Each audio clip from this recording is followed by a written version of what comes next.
How to use DoorDash cash payment option. First of all, you have to understand that this option is generally not available on the standard DoorDash application. Instead, what you can do is you must directly order from the official website of the partner restaurant. Or what you can do is simply open the DoorDash application itself, and if the option is available within any of these restaurants, all you have to do is proceed to view their menu, then add items to your cart.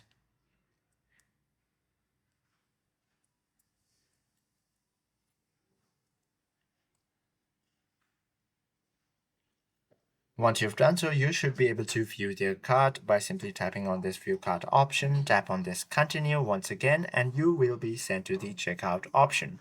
From there, you can choose the cash on delivery option.